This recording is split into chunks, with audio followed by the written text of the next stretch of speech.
there were more reported incidents over the weekend of drones flying dangerously close to airlines. We're doing this every day now. Crews of 4 different commercial planes say they saw unmanned aircraft as they approached a runway near Newark Liberty Airport. We just saw the drone at 3,000 here. You saw the drone, what altitude? 3,000 feet. It was probably about 400 off our left wing. About how far off the left side? About a quarter of a mile. It's a red drone.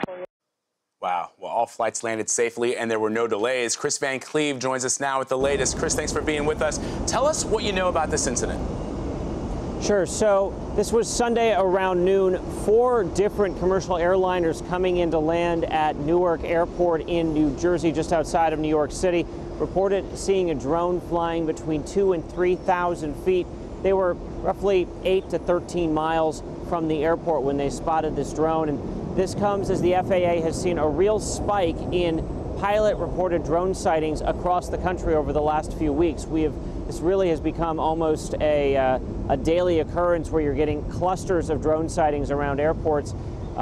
Back in May, when we talked to the FAA, they were seeing on average drone reports by pilots about twice a day. They're now saying they're seeing several a day, every day, and it is something that the FAA is increasingly concerned about, because even a small hobbyist drone can pose a real danger to an aircraft the same way that a bird can. You know, the birds that took out the engines on Sully Sullenberger's A320 were not huge birds. I mean, they didn't weigh all that much. Drones can go up to 55 pounds, and those going into an engine, there is real concern about a catastrophic outcome from that event should it happen. Yeah, Kris, as you point out, it feels like we talk about this almost every single day. I mean, is the FAA going to finally do something when something drastic happens? What are they doing to regulate this?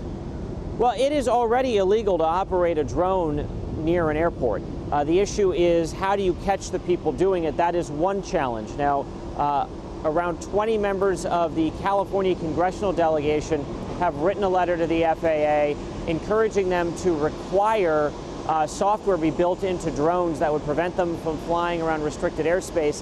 That's in response to at least 13 incidents of people flying drones over wildfires and fire suppression efforts from the air having to be suspended because drones were in the airspace. And even drone makers are acknowledging that some kind of geofencing, some technology that would go into the drone that would keep it from flying around an airport or around restricted airspace is probably necessary.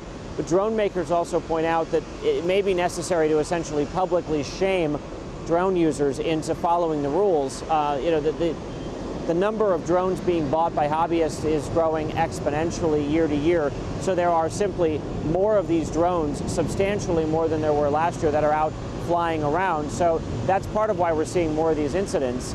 And often the people that are responsible aren't necessarily aware that their drone has gone 3,000 feet in the air, not the 400 to 500 feet that's the current limit set by the FAA.